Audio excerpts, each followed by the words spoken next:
He's asking what kind of question which any mundane, regular intellect would question as well. So today we will continue on that discussion and see what Lord Krishna has to say and build on that discussion. So let me share my screen and then we will get started.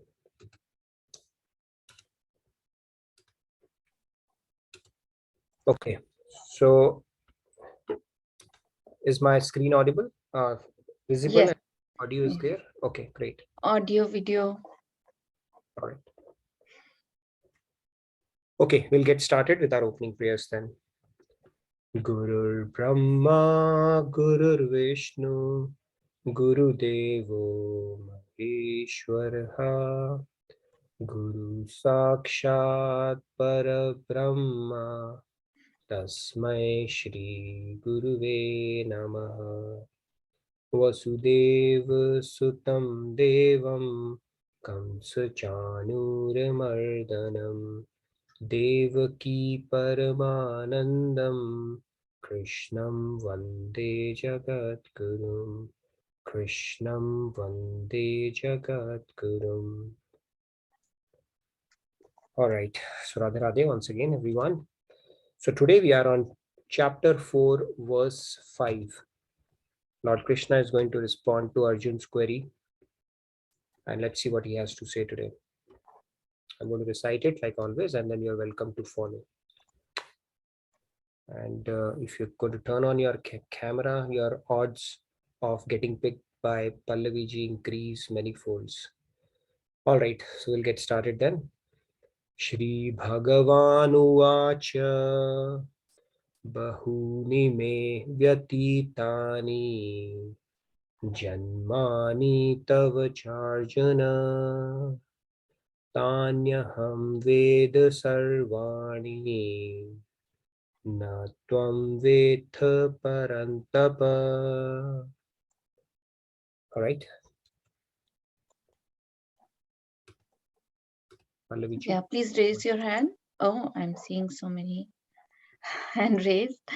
All right, Radhe Radhe, Ashutosh ji, please go ahead. Radhe Radhe.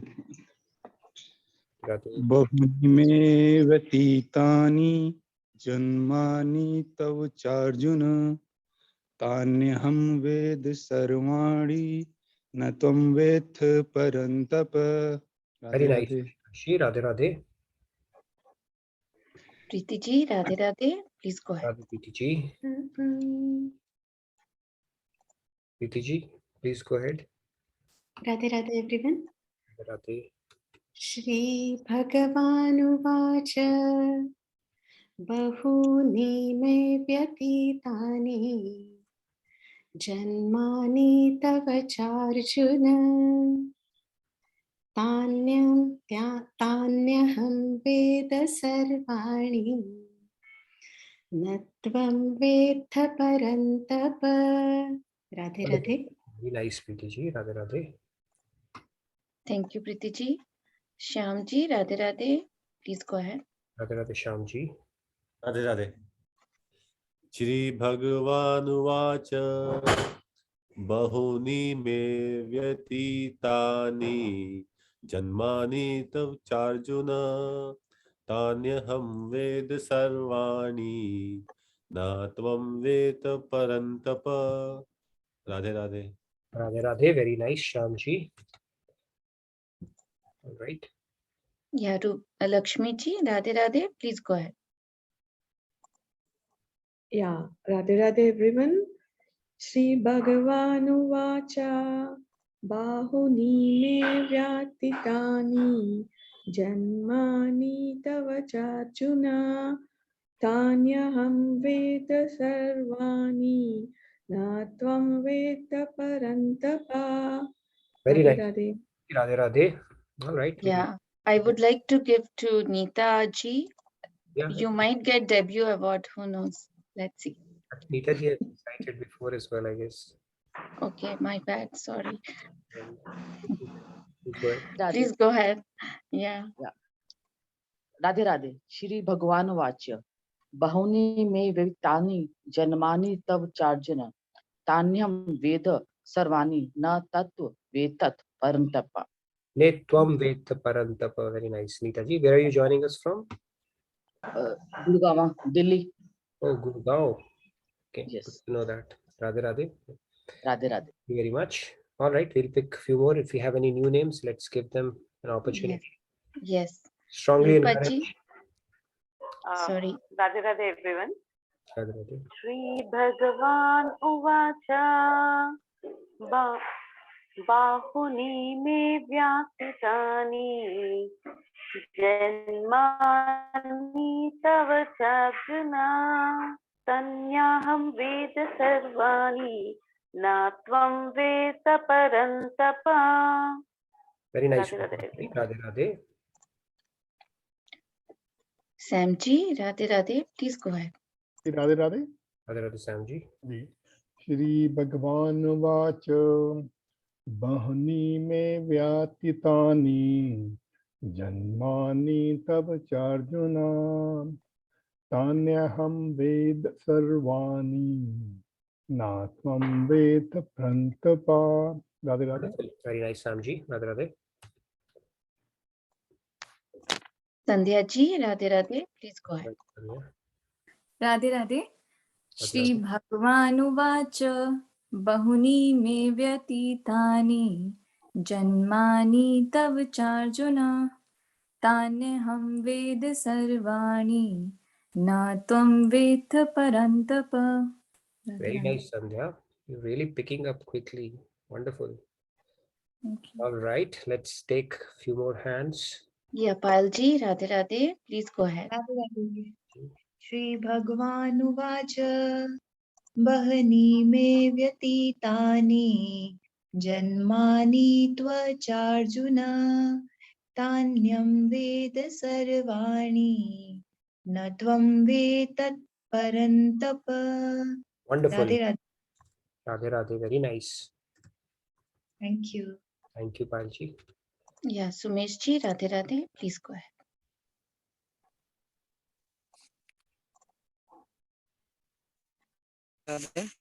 Radhe Radhe Sumesh ji.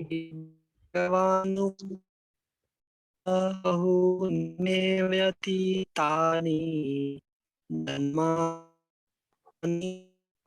Your voice is breaking, Sumesh ji. We want to fix your audio and let's pick the next one in the meantime. Yes. Ragi ji, Radhe Radhe, please go ahead. Ragi ji. Radhe Radhe. Radhe Radhe Palji.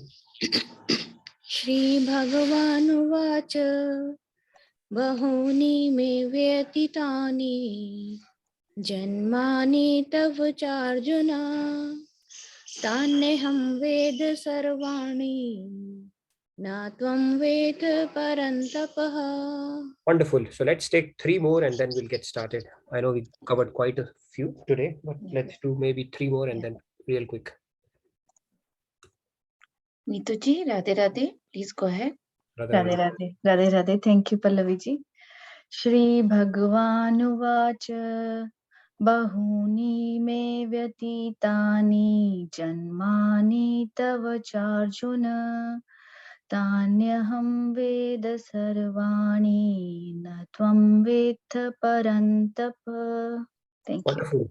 So those of you who are not reciting, you can recite along with the participants, in your heart or otherwise. You can do a lip reading as well. Yeah, that's what I do. No, do that because if we are doing 6-7 recitations and all of you are doing it, it's very, very auspicious. Shri Bhagavan Vacha. These words are come from God's mouth. They're not ordinary words. So do keep doing that with faith and a lot of good things can happen then. Two more and we'll get started. We have some content to cover as well. Real quick. Yes. Narayana ji, please go ahead. Radhe Radhe. Radhe Radhe Narayan ji. Are you able to unmute yourself? Please go ahead. Yes. Yeah. Shri Bhagavan Bahuni me vyatitani Janmani tavacharjuna Tanyaham Veda Sarvani Natvam Vetha Parantapa. Very nice, Narayan ji. Last one and then we'll get started. Akshata ji, Radhe Radhe, please go ahead.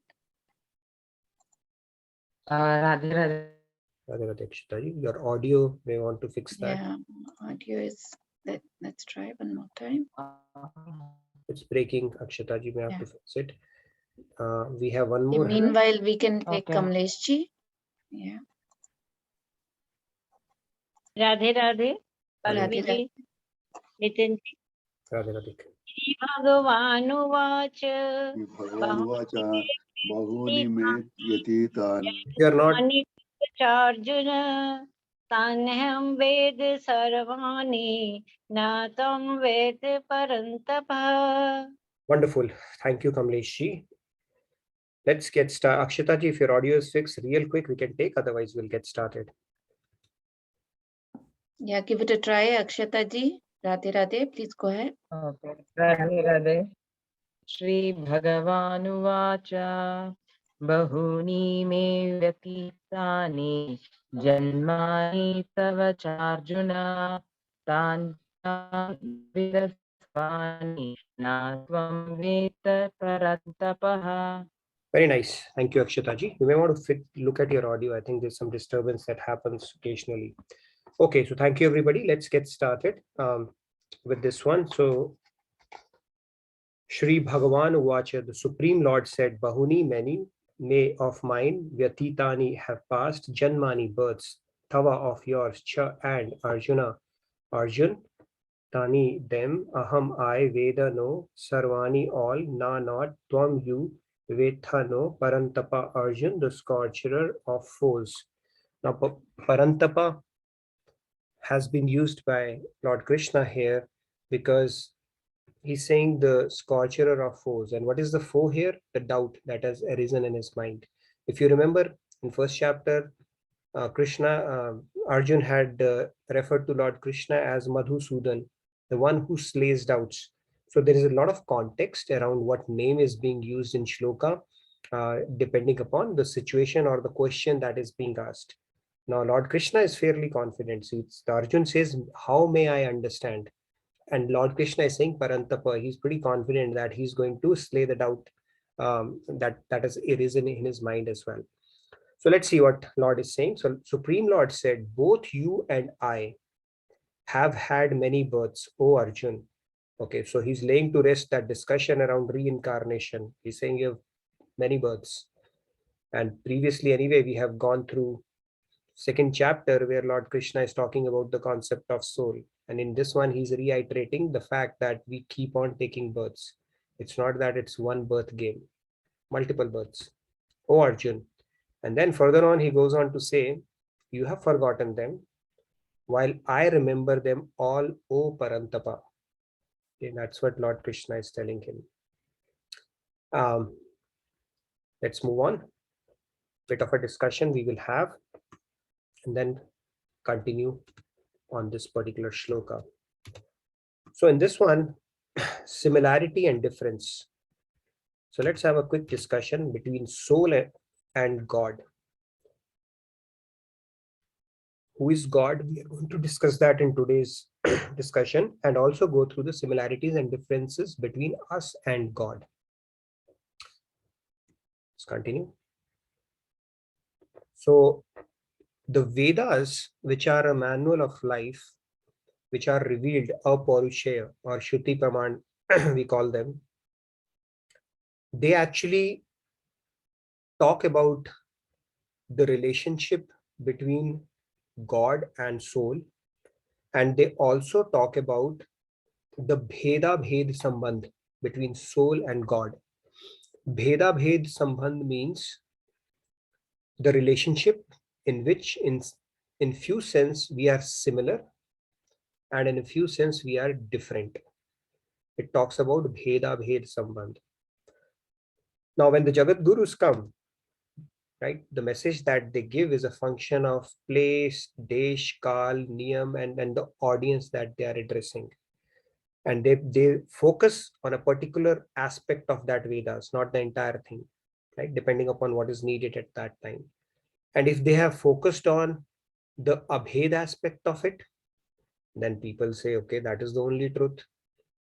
And if those Jagat Gurus have focused on the Bhed aspect of it, they say that is the only truth. The fact is the Bheda Bhed Sambandh exists. And both are right. It's just like that story of five men and that elephant. Whichever aspect somebody touches thinks that's the absolute truth. So let's look at it, some of the aspects of what are the similarities and difference between us and God from that sense. But the key concept to understand here is that the scriptures tell us the bheda bhed sambandh. You can remember that always. There is a similarity and at the same time there is a difference. So let's talk about it. Yes, Golabji, that's pretty early on in the, you have a question. Real quick. Okay, so let's move on. Age. Anybody wants to say? Do you think we have a similarity or a difference there? You'll have to unmute yourself. You have a minor technical problem. Yes, Not yes, Jamji. you unmuted yourself. Yeah, same age. Nitin bhai said, na? As old as God is. Or as young as God is. Yeah. As young as God is. Yes, that's better. Yes. Yes. Anybody Yeah. who has a differing view or opinion around it? No, I think like Shyamji said, they are the same age. Whatever the God's age is there, we have the same age. But the only difference, I think, would be say, qualitatively, we are similar. Quantitatively, we are anshak matar. We'll get into that, yes. In a nutshell. Sure. Yeah, so this is interesting, right? In material world, we cannot be the same age as our father. So although he's our father, we are the same age as our father, right? It's a pretty interesting concept. So we can actually challenge God. Okay, you are not senior to us in any way. We are the same age as you are. So we can give competition and challenge to God in this aspect. Let's move on. So yes, similarity, absolutely. Now, divine. James Kumarji has also hand raised, Nitinji. Yes, Kumarji, do you beg to differ? Yeah, I would say God is older than the souls, mainly because God created the souls. No. So, we might have been there for several lifetimes, but still God created the soul. So he's elder. No, so scriptures tell us the three tattva, the three elements, three entities: God, the Jiva Shakti, and Maya. They are all eternal. Nobody created anybody. They have always been existent. So God created is not the right. God did not create us. God did not create Maya. God cannot destroy us. God cannot destroy Maya. Nobody created anybody and nobody can destroy anybody. So all have been eternal entities and all have existed. They have existed jab se tab bhi nahi tha. So we are technically the same age. So you can remember that. That's what our scriptures say. We may think that way, he created us, but that's not the right understanding. We are eternal, nitya. They are all eternal entities. Okay, the next one, divine.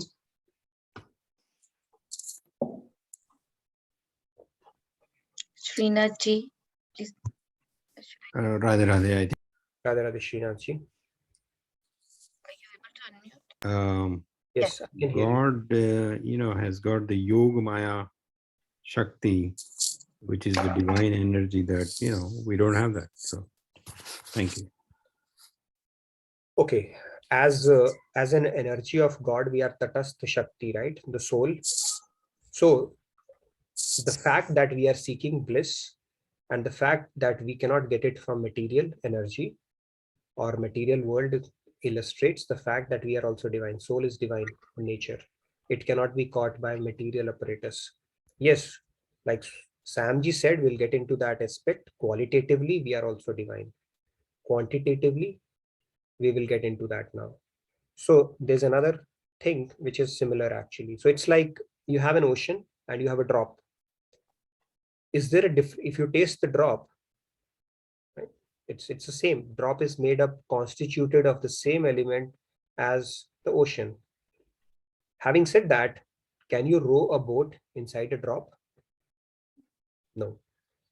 Can knowing the drop enables you to know the depth and the expanse of the ocean? No.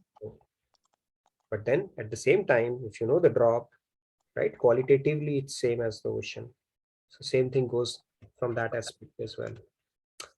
Satchit Anand. Anybody who wants to take that? Samji, you want to take this? Samji, you are on mute and we cannot listen. Yes, now you can. Now, Are you? Yes. yes. I think when you are unmuting Samji is muting him, so it's just negating. Yeah, hold on. I think now you're good to go. I thought you earlier said that you have to mute yourself, and maybe I think you didn't have that capability. That's why maybe I was fumbling with your. No worries. I think it's fixed now. We can take the question now. Yeah, God is Satchit Anand. We are also but because of the material involvement and our degradation, Kam Krodha Lobh, we have the potential to be Satchit Anand. So practically we are, but we are lost in the wilderness of this Maya Jal. So I don't know how well you put into that. Okay. In the context. No, I think you kind of summed it up. So Satchit Anand, let's look at it. Yes, we are actually Anu Sat, Anu Chit, Anu Anand. And God is Vibhu. He's all pervading. We are limited.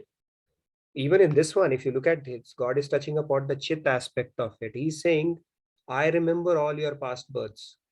You don't. So look at the data bank that God is able to maintain. We talk about the big data and Hadoop and all the new technologies that are coming in IT right now.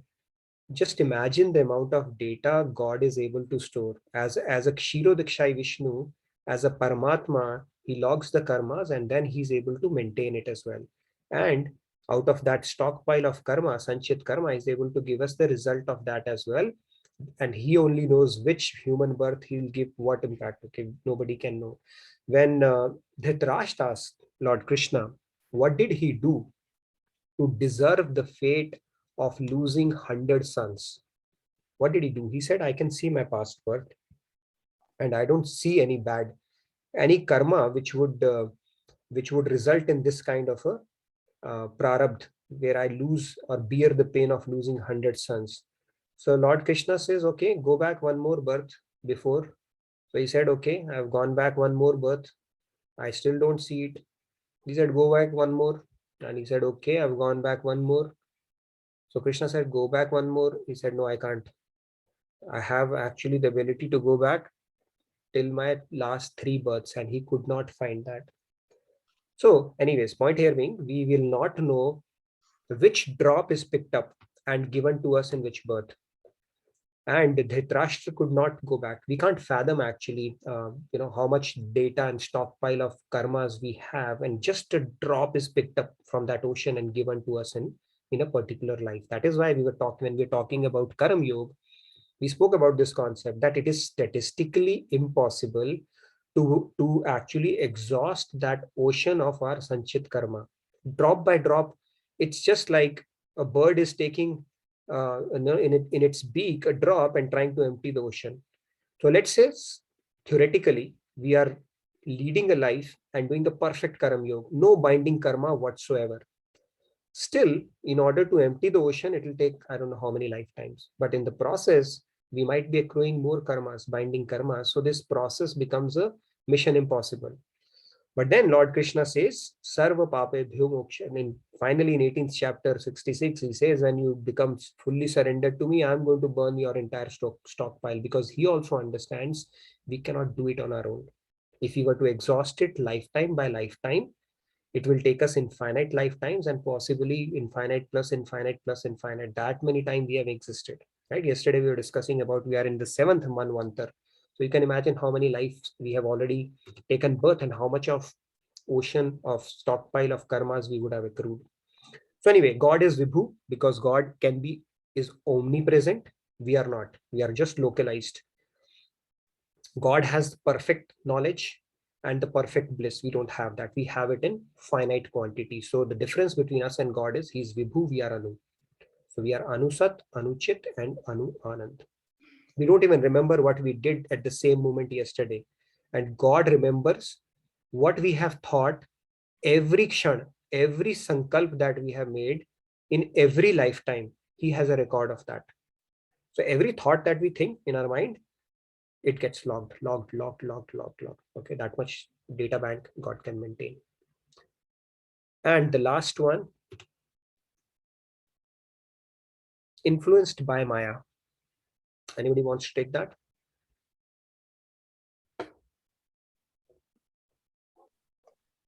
Yes, Ashutosh. Ashutosh, yeah, please go ahead. Yes, I think we are influenced by Maya. And that Maharajji's discourse, one of them, he said that we are, means Mayadhin and God is Mayadhin, but we can be get rid of Maya in after, means when we do some austerity and surrender to God. True. So this should have been the who wants to become a millionaire question. Okay. Perfect answer. So let's look at it. Very true. Like you said, God is Mayadhish. He controls Maya.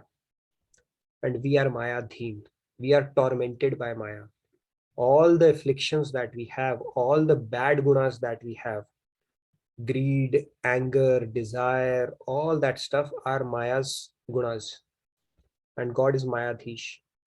Maya cannot overcome him. There are some philosophies which say when Brahman, the formless, comes under Maya, then he descends, down below. Those are not. When God does not come under Maya, because Maya is his inferior energy. In fact, the God is Mayadhish, we are Mayadhin.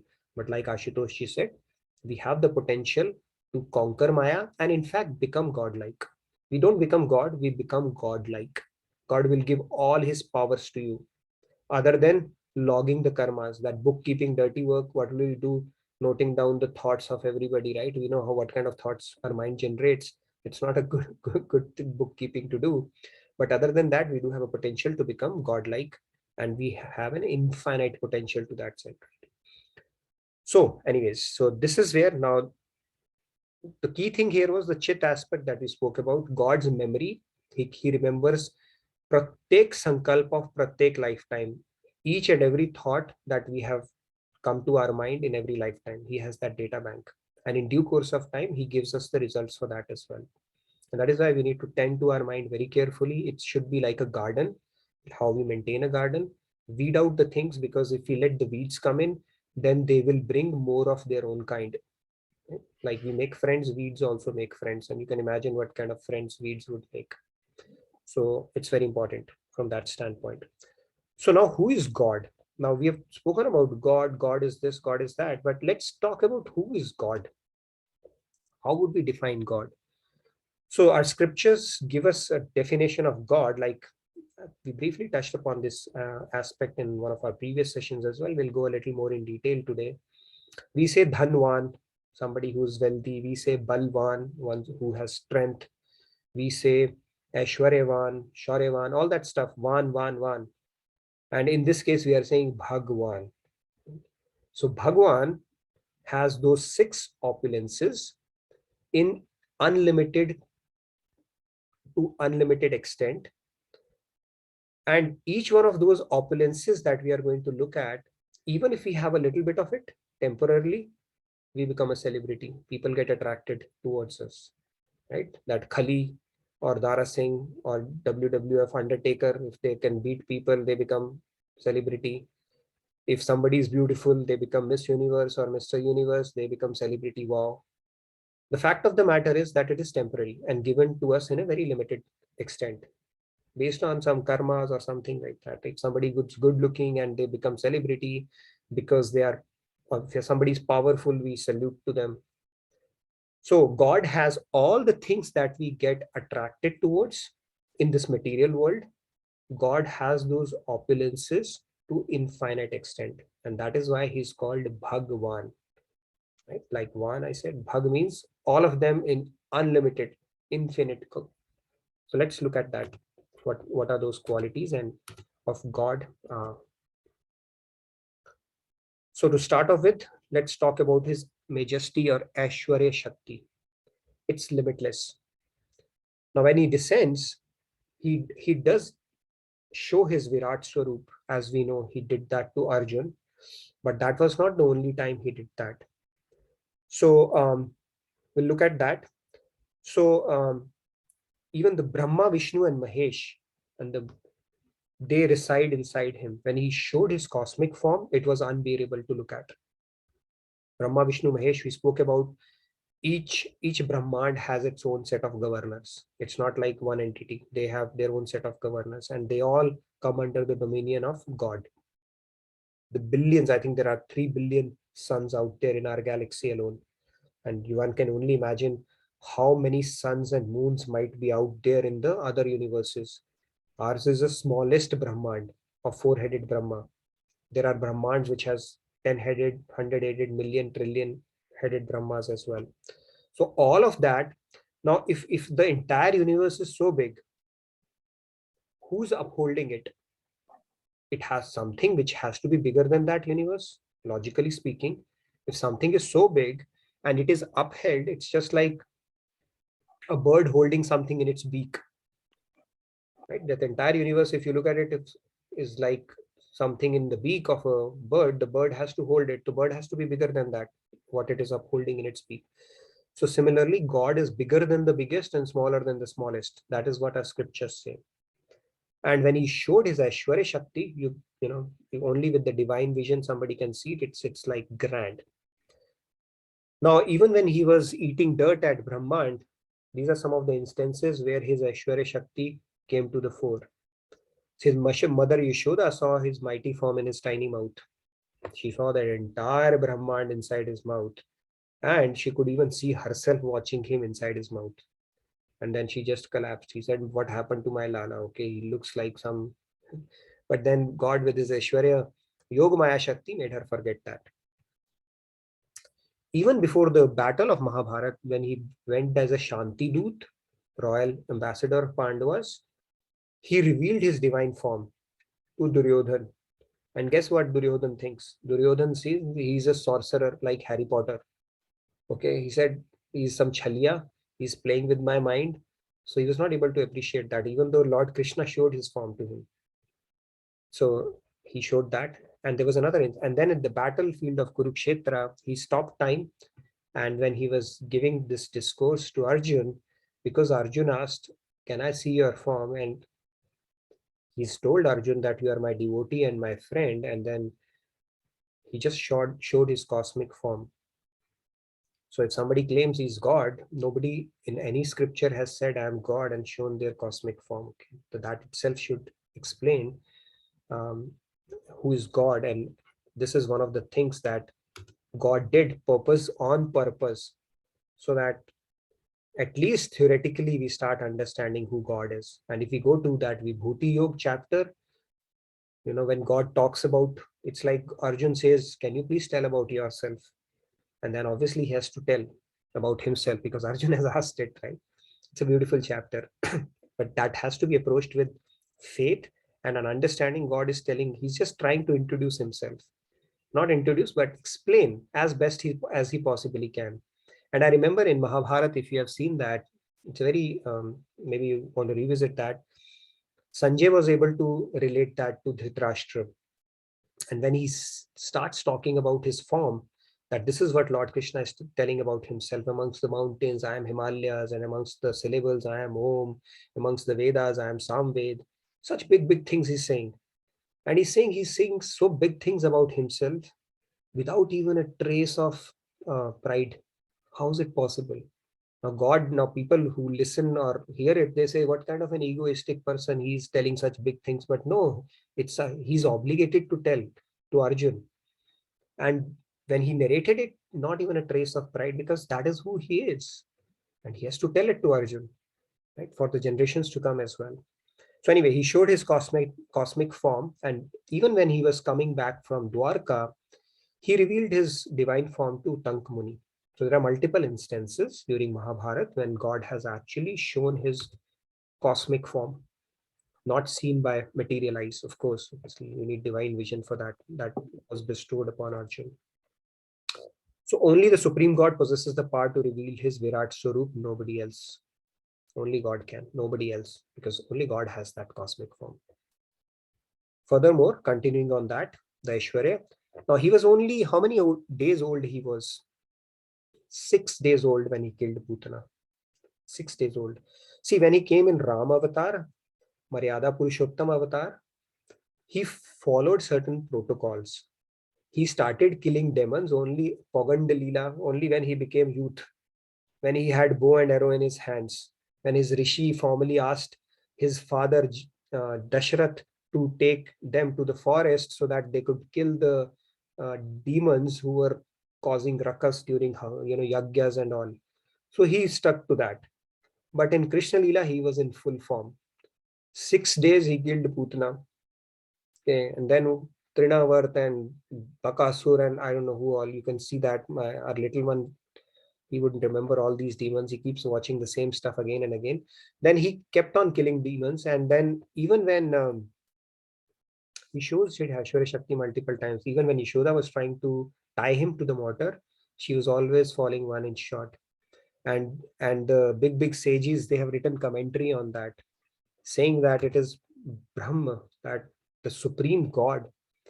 People actually do so many austerities, so much of tapasyas to actually reach that God. And here, look at this lady. She's trying to, not only capture, but tie that Brahma. You think, is it possible? It's not possible. But then with love, God gets enslaved. Like I said, he does not care to enter the samadhis of big rishis who have been meditating, trying to get him in his samadhi for millions of years. He doesn't care to do that, because the only rule, the weakness of God is pure love, nothing else. That is the only thing that can enslave him. But the fact is, the mother is trying to tie him up and it's falling one inch short, and she's not able to understand why is it that when she's trying to tie him, it's happening like that. And then he assumed millions of forms simultaneously at the time of Maharas. Each gopi was thinking that he's with me only. So it's that many forms he actually assumed. So we were talking about Madhurya Bhav. It cannot be understood in context of material light, right? It's not like a man-woman kind of a love. It's much more deeper and spiritual. But each gopi had the privilege to have Lord Krishna with them. And same thing he did in Bhagavatam. There is a story where all 16,108 queens, Narad goes one by one and Lord Krishna is doing their dincharya with each one of them. And every time he's greeting Narad, oh, you have come, very nice. And in some places, he's just sitting with some queen. In some places, he's just come out from a bath. That Leela. So he can simultaneously exist at multiple places. When he went to Mathura, he revealed his form of Vishnu, sleeping on Shesh, serpent to Akrur. He actually showed him that form. That, okay, look at my Vishnu form. He showed that form to him. And then when Sudama came, we know that story. 2 puff of rice, he was asking for that, which his wife had given, and he was feeling shy. What do I give, like that? And for each puff of rice, he started giving him a loka until Rukmani had to intervene, say, hey, hold on, you are going to give everything to Sudama. So point he made, he has his Ashwarya Shakti at his disposal. That is grand. And Draupadi, we all know about Ambar Avatar. The moment she surrendered, he immediately there. For as long as she was thinking she has her own strength, or her relatives, her friends, her husbands will save her, the moment she surrendered, he immediately manifested. That is the Ashwarya Shakti. Same thing with Prahlad. When Hiranyakashyap broke that pillar, he manifested, because Prahlad had a firm belief that God exists everywhere. And in order to keep his word, he manifested, and we know that story. So that is about his Ashwarya Shakti. Now just think of it, if somebody has even a little bit of that kind of a power in this world, how famous they will become. They will become famous, right? But then world, even if somebody has any of these, will be limited and temporary, not permanent. God has it unlimited and permanently. So that is first Shakti, the first opulence of God. The second one is righteousness. He's duty bound. At the age of 11, he liberated his parents from jail of Kamsa. 6 sons of Devaki, by the way, he brought them back. Those who were killed, he brought them back. And then there's a story around that as well. We'll not get into that, but he could do that. He said, all right, mother, for your sake, if you have that kind of a maternal thing. And then obviously they had to go, but then he was able to bring them back. And then he could master all 64 branches of knowledge within 64 days. Can take a lot of time, but then because to set an example that you need to form a guru and then you need to acquire knowledge, he actually acquired those in 64 days, which was kind of an thing in feat in itself. And he also rescued the son of his guru as well, Sandipani Muni. That is where he got his Shankh, Panchajanya Shankh. I think Panchajanya, yeah, probably. And then he washed the feet of Sudama like an ordinary Brahmin with his tears. So when Sudama came, he actually washed his feet with his tears. There's another instance when his feet got washed with tears. That was by Shabri, by the way. Now he served the mother cow so much that his name is Gopal, another name, which is Gopal. And he would walk barefoot. Why? Because he would say, when Gau, whom he used to worship, they are walking barefoot, how can I wear something? That's what he used to do. So another name for him is Gopal. And when Yudhishthir was doing Rajsuya Yagya, he became the universal servant. And what he was doing, he was not saying, I am the guest of honor who's going to cut the ribbon. He was actually serving as we do in marriages, right? When somebody guest comes to our home, we go and serve them, wash their feet, invite them over. That is the role Krishna took up, even though he was the guest of honor there. And he was even picking up their leaf plates after the food. All that work he was doing. If we see somebody like this in this world, we'll say, wow, what a wonderful person. Look at his humility. Lord Krishna had it in abundance, and he always has it. So this capability is also limitless in him. The third opulence that we talk about from God is the yash, the fact that even the Bhagavad-Gita is one of the most translated books in the world. There's no place in world probably where there is no Vishnu temple. Even Cambodia has it, Russia has it now. And innumerable gods like Brahma, Vishnu, they actually worship and they sing the glories of Lord Krishna. All the saints who have come in right from the age of Kali, they all have been Krishna bhakts. And even Shankaracharya, who propagated formless, he used to say Bhaja Govindam. If you want to see, you can hear that. It's a beautiful, beautiful, beautiful song. And the list just goes on. And even it is said that in Western philosophy as well, Thomas Carlyle of England and Ralph Waldo Emerson, they actually composed their philosophy based on the philosophy of Bhagavad-Gita. A lot of those compositions are based off that. And there's a French author, Jacolet. I think he draws some references of Bible from Bhagavad-Gita as well. So there's no dearth of yash when it comes to yash. The fourth one is the prosperity. Now, the Shri aspect of it. Now, you know that Lakshmi is the consort of Mahalakshmi is the consort of Vishnu. So, and Lord Krishna, one who is actually bestowing lokas as a gift, return gift to Sudama. So you can only imagine. Kuber, who is the god of wealth, is at his disposal. So he just has to think and things will manifest. So he obviously has it in abundance. Even Vishwakarma, Kuber, all those, they are at his disposal because everybody's at God's disposal, right? So he's the most richest person in this world. Even in this world, like Jeff Bezos or Richard Branson, all the big names that we see are Bill Gates, we have a sense of respect for them. Why? Because they're rich. So if you think about God, he's the richest person in this world. Okay, this whole creation is his basically. And then the knowledge. Now, if we look at, these are some of the qualities that when we see in somebody, we get impressed. And if you look at the Gyan aspect of it, now the very Bhagavad Gita that we are reading is actually spoken by Lord Krishna. The Vedas were manifested by God, and he's not only providing the knowledge, but he's the one who gives us the ability to understand it. In fact, Lord Krishna says, Tesham Satata Yuktanam, I think in that particular thing, he goes on to say, Dadami Buddhi Yogam Tam. Basically, I bestow my grace, or I give them the power in their intellect to actually understand it. So if some of the concepts of Bhagavad Gita are sticking in our mind, it's not because of anything of that we are doing. It's God's grace that he's actually making it click. because of our past sanskars, because of the sincerity, purity in our heart, and because of the fact that we are genuinely investing time to understand that message. He only makes it work. The same shloka can, it can fall on deaf ears, nothing will click. But if something is clicking and it is touching your heart, that means God is gracing it. We always have to keep it at the back of our mind. And Lord Krishna has very clearly said that. Dadami buddhi yogantam, I'll find that shloka. And he's doing the same in Arjun's heart as well in the battlefield of Kurukshetra. So much so that he could understand it in 3 hours, I guess. And he was able to implement it as well. Right? He said that Sarveshu Kaleshu Mamanusmaran Yuddhascha, simply told him that think of me at every moment and then fight. And Arjun said, all right. And he did that. So simple.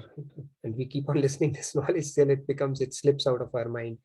But when he graces, anything can happen. His Yogamaya power, he can make impossible possible. So there's a shloka, right? I always remember that keeps us grounded as well. What is that? Mukam vacha, maukam karoti vachalam, pangum langhayate girim. That he can make a dumb person talk eloquently, and he can make a lame person jump over a mountain. Not possible? Possible. Because of his Yogamaya Shakti. So when God graces, anything is possible. And same thing he can make happen for us as well when he bestows his grace. So he's not only the knowledge provider, but also the knowledge retainer and knowledge, what do you call that? The one who makes sure that it assimilates and we are able to internalize it as well. Obviously our effort counts, but end of the day, it's his grace only. So 5 things we have covered, which God has. What is the 6th thing? 6th thing is a very important thing. See, we do get attracted by all these qualities. Anybody has it, even to a slightest extent. And the last one is, which is a very interesting one, is vairagya, detachment. We all like that book, The Monk Who Sold the Ferrari. We get impressed, wow, how much earning potential this guy had, such a cool career he could have had, and he gave up everything in life. He became a monk. So we get so attached to that. And not attached, I'm saying impressed with that something wonderful. And there are no bigger examples than Lord Krishna at detachment, vairagya. So let's look at some of those.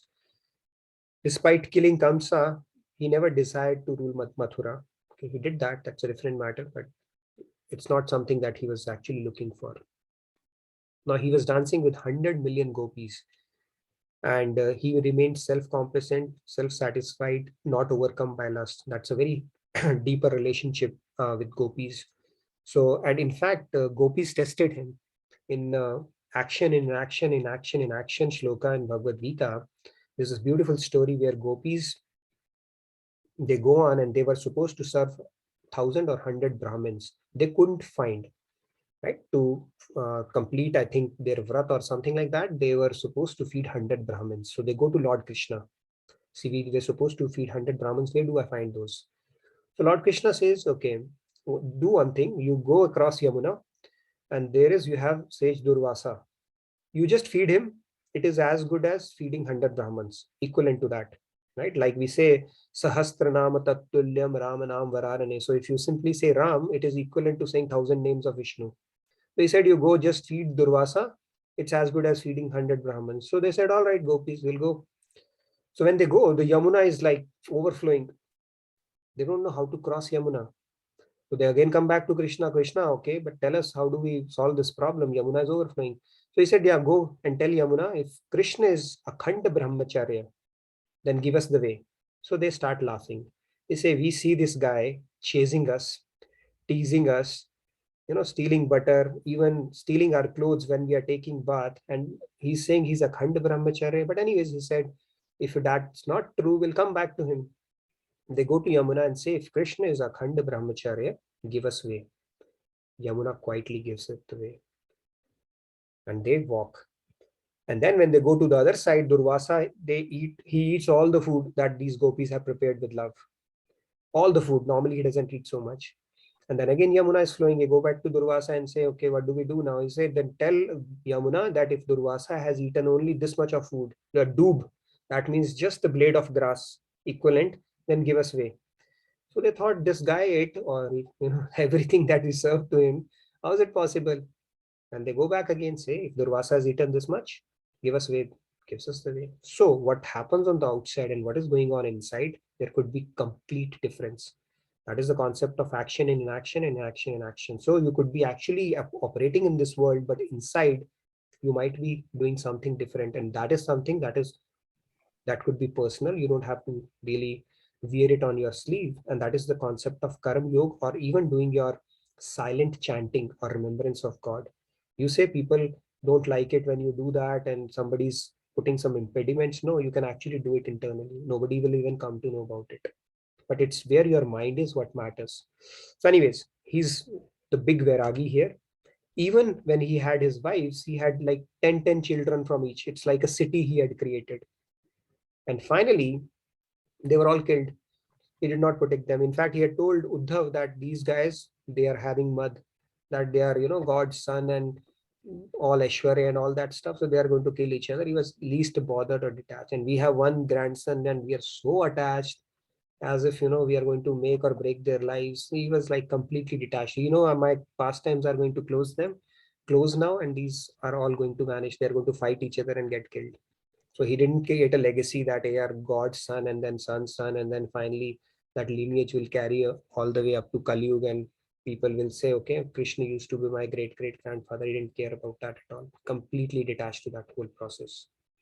So these are the 6 things which God has in unlimited. When he descends, he actually reveals those. Point here to understand is there's a lot. God is God, and that is why he's like that, right? But we do have the potential to become like God and have each one of these in unlimited quantity, only possible with perfect Sharanagati or surrender to God. Which brings us to the next concept today. Now, God says that we have both taken multiple births. I remember everything, you don't. Is it an unfair thing? That is what we are going to discuss. Is forgetting past life a good thing or a bad thing? Why or why not? And furthermore, let me thicken the plot. In 15.15 shloka, Lord Krishna says that I am seated in the hearts of all living beings, and from me come memory, knowledge, as well as forgetfulness. I alone am to be known by the Vedas, author of the Vedant and knower of the meaning of the Vedas. So point here being, memory comes because of God, and forgetfulness also comes because of God. So now the question is, forgetting past lives a good thing or a bad thing? Why or why not? Let's have a bit of a discussion. And before that, you can make the announcements. Pallaviji, post the feedback tracker as well. And then we'll get going with our discussion for today. Yes, thank you, Nitinji. I'll go ahead and I have already posted, but I'll again post the feedback tracker. Please fill in your feedback, comments, topic of discussion, questions. And Nitinji reads all of them, right, Nitinji? Yes, I read all of them. And if there's a question, I try to respond back to that as well. And if there is a suggestion to include a topic, typically I try to get it in one of our sessions. So please do fill it out. I really look forward to reading those. Provide your honest feedback, how things are going, what is working out well, what is not. And if it is in under my control, I'll definitely try to do something about it. But do take out time to fill that up. And please share it with your friends and everybody. I think you can help out in spreading the word about the sessions itself, all the JKO sessions, especially the ones that you attend. That way others can benefit from it as well. And it's a, what do you call that? It's a seva, and I would say you get a lot of spiritual commission, especially if you help somebody because of some message, somebody can get hooked onto it. So that's a wonderful way of doing our little bit of seva as well. Yes. Yes, can I quickly share my screen, Nitinji, Yes, so yes, that I sure. can go ahead Sure, and sure. make the announcements? I think I spoke a lot today.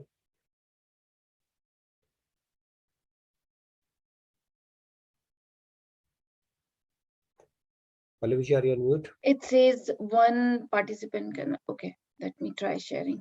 All right. Okay, can you all see my screen here? Yeah. All right. So first announcement is about the Bhagavad-Gita recitation session, which is going to start on February 18, 2022. This is from Meenuji's Bhagavad-Gita recitation class.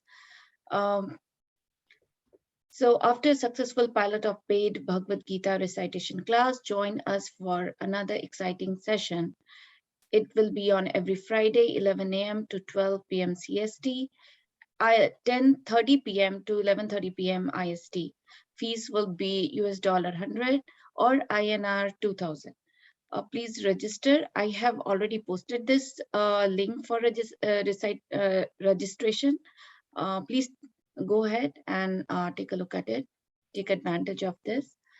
And the second announcement is about the art and science of breathing. This is JK Yog Prem Yoga community offers online session of art and science of breathing every Friday, 10 a.m. CST, which is 9:30 p.m. IST. So this is the learn the science and technique of breathing practice to elevate common problems in life, such as stress, diabetic, thyroid, and more. So I have posted this link as well, I believe, but I can again repost it. So this is the Zoom link for the class. So this is about the class. There is, I believe, no registration is needed, or whatever. If any registration is needed, please go and visit premyoga.jkyog.org. So I'll post this link in the chat as well. Apart from that, upcoming event is Tyagaraja, Saint Tyagaraja Aradhana, which is on 19th and 20th. And someone asked about how to participate in Saint Tyagaraja event. So here singers are invited and instrumentalists are also invited for group and solo performances. To register and to find more details, this is the link, and I have already posted in the chat as well.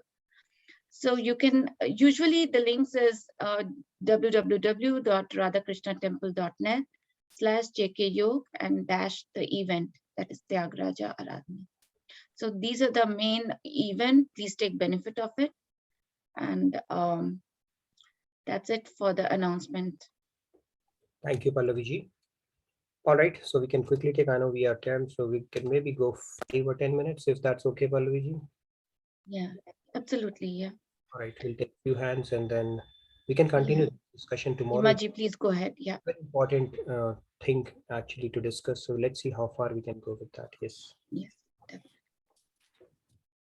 Seemaji, please go ahead. Yes, thank you. Radhe Radhe, everyone.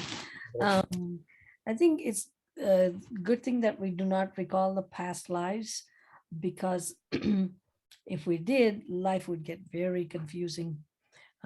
This is my relation, this is what it was, this was my house, this, that, and that would be very confusing. So it's good that we don't remember these past lives. Nitinji, I wanted to make a comment about one of the 6 attributes, especially knowledge. God gives us the knowledge and lets us retain it. So I have the personal experience with that. Someone we knew had finished their schooling, college actually, and was crossing, actually jaywalking, and got hit by a car and became at the level of a 2-year-old living. So it made me realize, you need to thank God for giving us the knowledge and letting us retain it. Wonderful. Yep. Yeah. Because God giveth and God taketh. So that was interesting. Anyway, thank you. God giveth, God taketh. Very nice. Very true. Very true. It's not, yeah, that's very true. In fact, as you progress in bhakti, one of the stages actually is where the knowledge will get revealed from within. You don't even have to study. Kabir Das and all these, they were not literate. Guru Gobind Singh, Guru Nanak Dev and all, right? They were not literate. So when you reach a certain stage, even in bhakti, that knowledge is revealed from within. Who's revealing that? God only. You don't have to study actually. So in fact, our big scientists were our saints only in previous times. They would download the knowledge. It would just be revealed. It's not that they have to study and go through the books. Beautiful point. Thank you, Seemaji. Yeah, the same thing is Sri Ramakrishna Paramahans. He only went for the 4th grade education, the Western style. And then the whole thing was revealed. But then he was an avatar of Vishnu. Vishnu, yeah, that's true. All right, great. Okay, few other hands we can take Yes. real quick. Samji, Radhe Radhe, please go ahead. Yeah. Radhe Radhe. Like Himaji said, the same question answer. In the past life, if we keep on remembering everything from the past life, there is no end to that. This life's plate is already full with junk, good and bad things. So there is no end to that one. In case like the past life, if some person has to be your son or daughter, and in this life that happened to be the opposite side of this one, or some money is hiding somewhere and you gave it to somebody, then you will be demanding the money. So there's nothing to end to that one. So that's why it is a good thing that you don't remember your past lives. Obviously, we're talking about the past lives. So I don't think anything is bad in that. Only the good thing is that that's the only good thing I can say.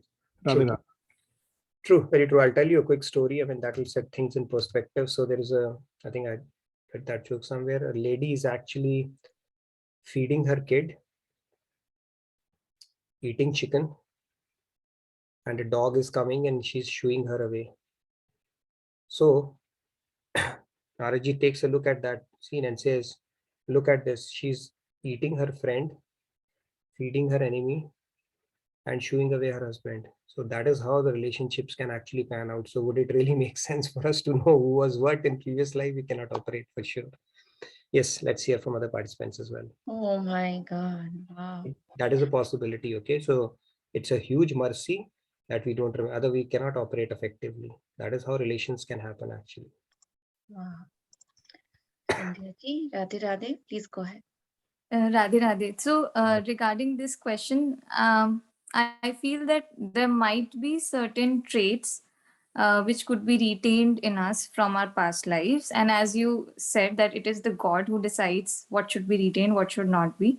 So I think it's a good thing. Whatever we forget is for a reason. So that is how I feel. And second thing was just a perspective on what you said, who is God. So you described the traits which are mentioned in the scriptures, which are more like humanized comparison with for God. There was just one interesting thing that I had heard from someone. I don't know if it's just creativity or if it is mentioned somewhere in scriptures. It is like Bhagwan is Bhumi, Gagan, Vayu, Agni and Neer. So jo panch tattva hain, that is Bhagwan.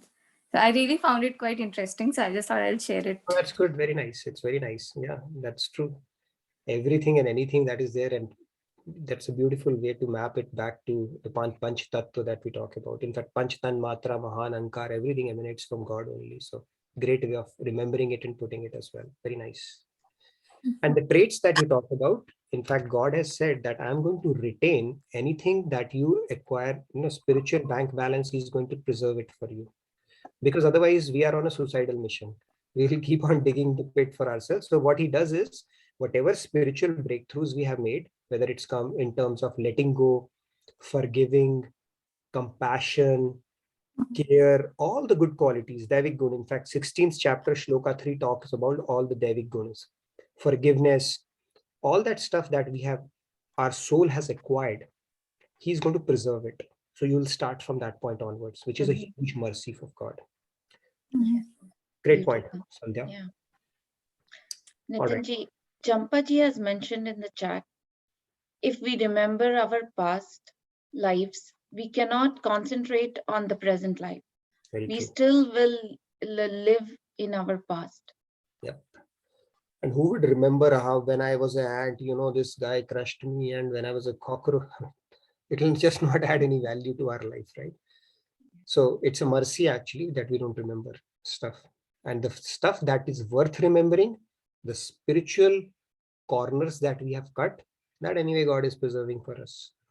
Yes. Shan Badriji also mentioned the same thing. We are limited, and having to remember what we had for dinner So remembering our past is hopeless. Yeah, very true. Yeah. Okay, let's quickly take. Yeah, Rahulji, Radhe Radhe, please go ahead. Radhe Radhe. I also agree with all the other participants, because if we are focusing on the past lives, trying to map that out, then we will not be focusing on the Kriyaman Karma. We have this limited time, focus on the Kriyaman Karma, and then try to achieve what our goal is.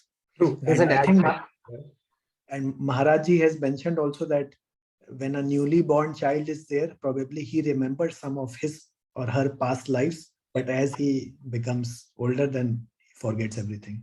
Yep. In fact, it is said that this process of birth as well as death is so painful that most of the memories are erased. Now, we don't have to get worried about it. We have experienced it multiple times. But then it erases most of the memories. Some residuals could remain, but then as the impressions of this life keep falling on our minds, those get erased as well, which is a good thing actually. Okay, great point. Thank you, Rahulji. Okay, let's quickly take the remaining one as Yeah, well. Shruti ji, please go ahead. Radhe Radhe, Shruti. Radhe Radhe, everyone.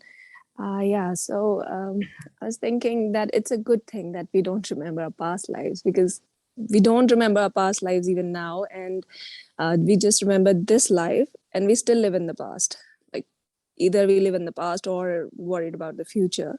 That's why they say that live in the present. That's why present is a gift. It's a present, but we always live in the past. What happened, worried, and if we remember the past lives, then we would always live in the guilt, whatever bad we did, and we had to come back again to, maybe handle the karma. Thank you. Yeah, great point. In fact, I had Radhe Radhe. I had one of the friends in I was in Phoenix. She was a yoga instructor, and one day she came. She seemed a little unsettled that day. So I asked her what's going on. She said, "You know what? I did life regression." I said, "Okay, and what?" She said, "I came to know I used to be an executioner." Now, I don't know whether she got scared or I got scared, but point is, if you for some reason do those kind of regressions, like you have a reality show as well, it's not going to really help. And she became very disconcerted knowing that she was a executioner. She used to kill people. I said, Yeah, "What?" I actually had a message conversation with someone online, and she said that I had a past life regression, and she got to know that she was murdered, and she was like living a perfect life, like in the present with a husband and dog and the kids and everything, and she did a past life regression and got to know that she was murdered in the past life, and the person who murdered her was her husband now. Oh, and yeah. she got to know about the place where she was murdered and how she was murdered. And I just asked her, like, what was the point of doing the past life regression when you had a perfect life? So she said, I was just curious. And now, are you happy? Like, aren't you scared of living with that person who killed you in the past life? I mean, it just spoiled it, all the fun of this life. True, very So true. I don't know. It doesn't add value. So, yeah, it doesn't really. And not every. Now, there used to be a doctor, I forgot his name. He used to treat patients by doing life regression. He would take them back. That would help him identify the causes of their ailments in the present life. For example, if somebody is a glutton, they eat a lot. That means in one of their past lives, they might have died of starvation. They always have that craving of eating something. If somebody is claustrophobic, if they will take him back and basically go to the cause of what is causing that ailment, and he would treat that. Now, if you can do selective regression, possibly, I don't know, and treat people, that might be all right. And I'll try to look up that doctor. He's known very, very, very famous for treating patients by taking them to the cause of the current ailment that they have, and that helps them take a closure to that. Pretty interesting. But other than that, I mean, there's no point in knowing what we did in the past, right? How does it help our devotion? End of the day, our agenda of life is to develop devotion, love towards God. Knowing what we did and knowing the relations like these kind of scenarios is not really going to be helpful. Okay, let's hear quickly from other participants as well. Yes, Swati ji, go ahead. Radhe Radhe. Swati ji. Yeah, Radhe Radhe. Am I audible? Yes. Okay. You are extremely audible. Okay, sir. Thank you. Acha, what I am thinking that it's good that we forget our past and all that, because we can focus on our spiritual growth and we can go in ahead of your life.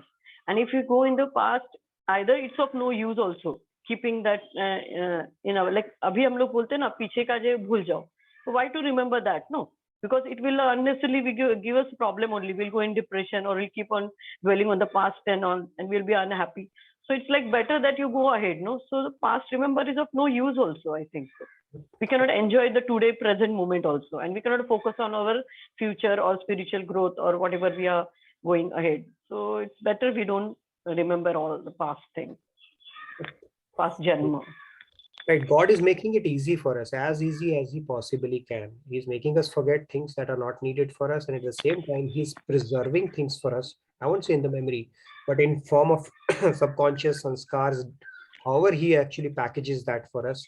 Somehow, He's preserving it for us, which is a good thing, right? Spirituality wise, we are not starting with a clean slate in every life. We are starting with a bank balance, already pre-existing bank balance that we have acquired. And that is only because of God. Yes. Aarti ji, yeah, Radhe Radhe, please. Real quick. Aarti ji, are you able to unmute yourself? Aarti ji. Okay. We'll take Kumar ji. Meanwhile, Radhe Radhe, Kumar ji, please go ahead. Radhe Kumar ji. Radhe Radhe, everyone. Nitin ji, I don't know why I get a sense of deja vu. Did we discuss this question before? Because deja vu, yeah, I think that's it happens. It happens a lot.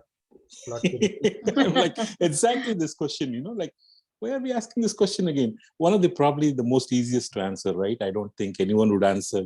I would like to know about my previous birth, right? So whether it was good or bad, if it was good, you'll feel bad that, hey, now I have this life.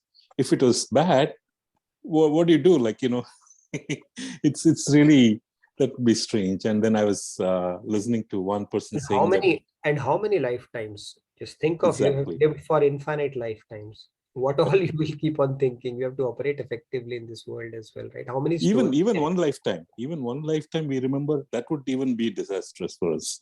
Yeah. And one person was telling about a couple or a lady who went in, who was living a good life, got her past life regression. What did she gain? Like the only thing is, like, I think God gave her the same kind of birth again with the same husband, so that she could take revenge on him or something like that. No, not by killing him, but by giving him more trouble. That's on a humorous note. Yeah. Sometimes that can happen too, right? We said that our karma gets delivered back to us. It's like a postman's job. Some of the relations, they do that to us. But yeah, it'll make our already complicated life even more complicated, right? Yeah. Thank you. Thank you, Kumar ji. Lakshmi ji, please go ahead. Radhe Radhe. Yes, Lakshmi ji. Radhe Radhe. Yeah, usually our elders say that if we do something and they don't like that, they usually correlate that you might be this in the past, that's why you're behaving like this.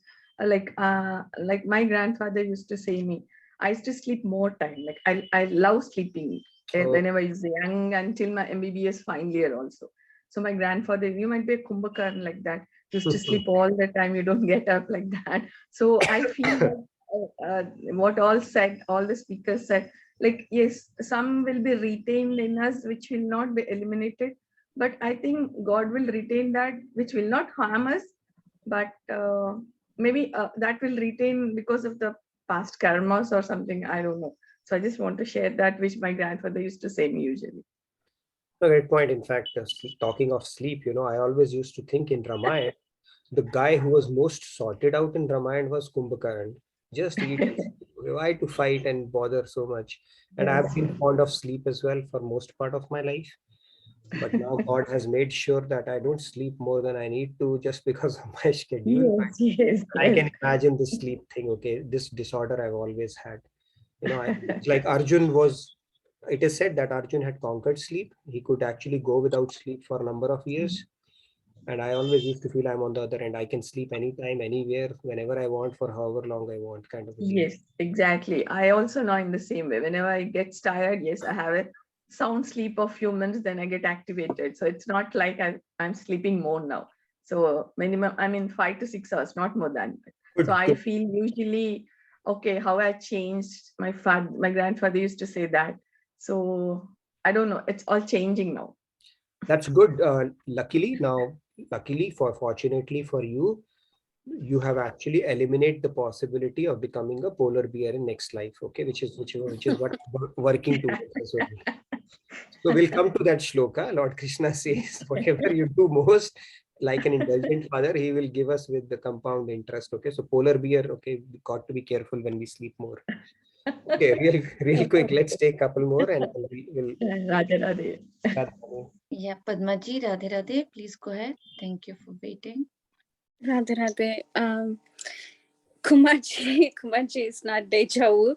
I think it was in Ajay's class that the same topic came up. So probably it was that. Talking about like past life. This is me again. If we really think about this, right? Our consciousness is really pure. Consciousness itself is very, very pure. But what we attach to that consciousness, which is information, any kind of information which is coming from the senses, and whatever that information comes and we attach that to the consciousness, that becomes our experience. Same thing with the horoscope also. If you want to go and look for the horoscope, whatever we hear, we take that input and we connect that with our consciousness, and that becomes our reality, and that becomes our experience, and we feel like we are experiencing that. So if you go to the past also, if we hear something really bad, we take that information and then we attach that to our consciousness, and that becomes our reality, and we feel like we're really experiencing that. Somebody is actually murdering you, somebody. So we make that information as a reality which is happening right now. So that is the nature of knowing the information that we don't need to know. We make that as the reality, and then as an experience which is happening to us right now. So that is number one thing. One thing that Nitinji was talking about is some scientist or doctor who is using this technique. I would want to think that if it's really a lot of research happening, I'm very curious, but I'm thinking it's a very conditioned and controlled environment for a specific reason, happening in a very manageable and a very structured way, but not the way that we are thinking. And I'm curious, how Try that. to find that. Okay, I found it pretty interesting as well, and a lot of patients have actually been cured because of that. I'll find out for you. Yeah, so just even that also, I in my head I'm thinking even scientifically also, maybe it is presented in a way that it does not become a dysfunctionality, but actually a function of whatever that purpose is, which is therapeutical. Again, any information which comes our way, it is how we connect that information to our consciousness, which is always pure, how we experience that information which is coming from our senses and attach that to the consciousness and make that our reality, which becomes our experience. So that I feel is that piece that if we really dwell upon it, and if one actually observes the connection, then they're able to parse themselves from the body and soul, and maybe reach towards that surrender. When you have that partition or perception of the difference, is what I feel. Interesting. I would like to read it in more detail once you pen it down. Okay. Deep, profound thoughts. Sometimes I'm not able to digest those, but when I read it, it brings more clarity to me. So I look forward to your blog on this one. I'll put that one. All right. Real quick, 2 minutes maybe. I know we are way over time today, and Pallaviji, it's too late for her. So maybe a minute each if we can, and then we can. Joanji, Radhe Radhe, please go ahead. Meanwhile, I'll run and get the power cord for my laptop. Give me. Radhe, I just want to add that the book, it's a great book. It's the author is Brian Weiss, and Brian it's Weiss. called Many Lives, Many Masters, and it is a great read. I found it very interesting, and specifically the character in that book, I remember I read it many years ago, was a 27-year-old blonde who was claustrophobic, and he took her back. He used her as an example. He's treated many patients with this technique, and actually he was a person who did not actually believe in past lives until he started treating patients through his own experience. And anyway, I won't spoil it. I'll just say it's a great read if you're interested. It's worth it. So Many lives, many masters. Yes, thank you for that. yes, I put it in our chat as well. So yeah, it's a great read. And I think his daughter is also doing something similar. Now. Yeah. Okay. And if I can throw a curveball, I apologize for doing this, but I just I wanted to ask, sorry.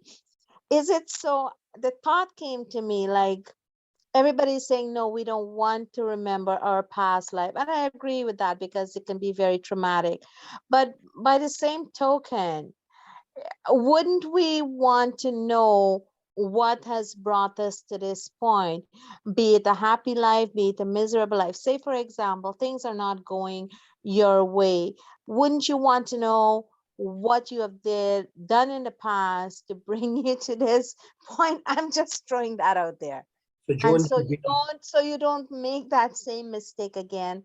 I am sorry that I'm asking this question. It's just coming to my mind that I personally would want to know what wrong or what I've done, that may not have been a good thing in my life. I don't know. Maybe it's a wrong thought. I don't know. be careful about what you are desiring. This universe is a kalpavriksha. Maybe God will enable you to do that. Who knows? Maybe one day you'll have that siddhi to do that. But how many things would you dig back in the past?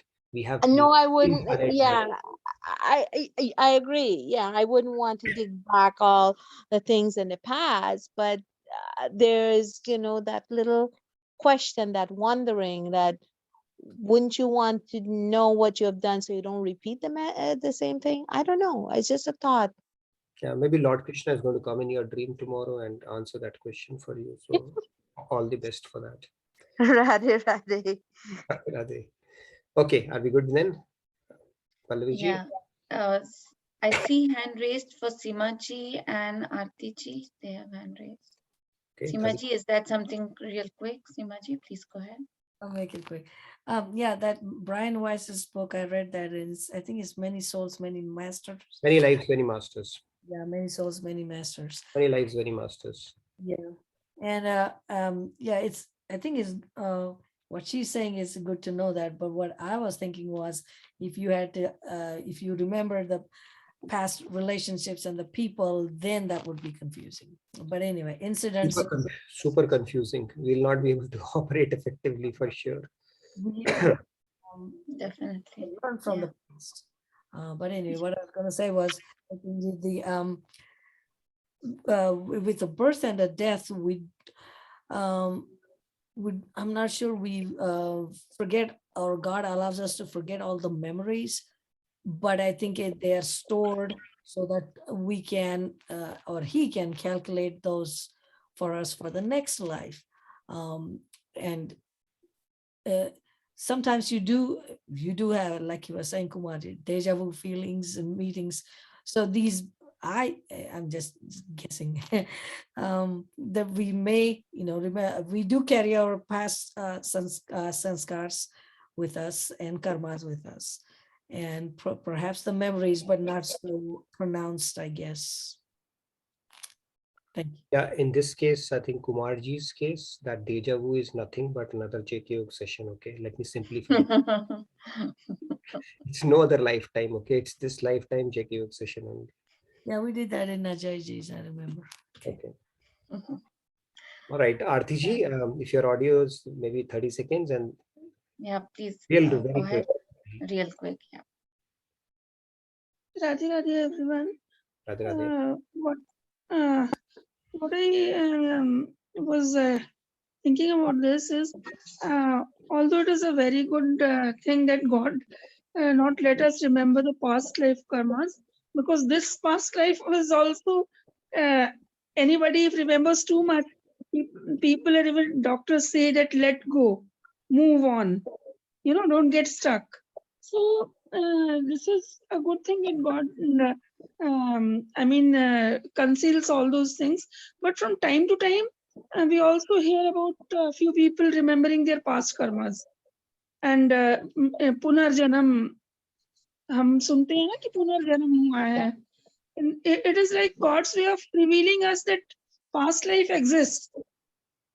Those people from time to time they go to those places, and very recently one of the prince of Japan, or I don't know of which place it was, and that king, he is just 4 or 5-year-old, and he came with her grandmother and king and the queen and everyone to India, to show that he was studying here in Nalanda University and everything. He was doing all yogic kriyas, and he was a pupil of Lord Buddha, and everything he retained.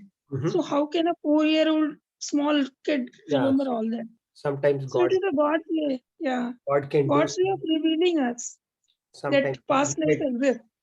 Sometimes he may do, and only God knows whom to pick up and what to reveal for sure. Yeah, we don't have a formula for that as such. Thank you so much, RTG. With that, let's do our closing prayers, and tomorrow we'll continue.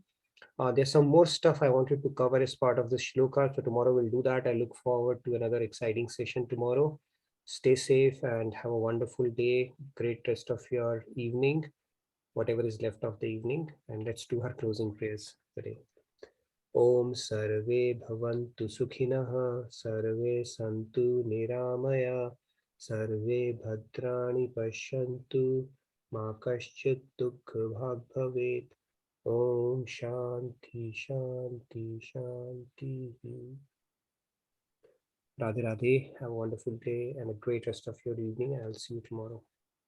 Thank you, Nitinji. Thank you, everyone, for participating and joining our class. Have a blessed day. Have a thankful night, everyone. And thank you, Shyamji, for getting your sister here as well. I just read your chat. So Neeta ji is Shyamji's sister, by the way. Oh, welcome, Neeta ji, and thank you, Shyamji.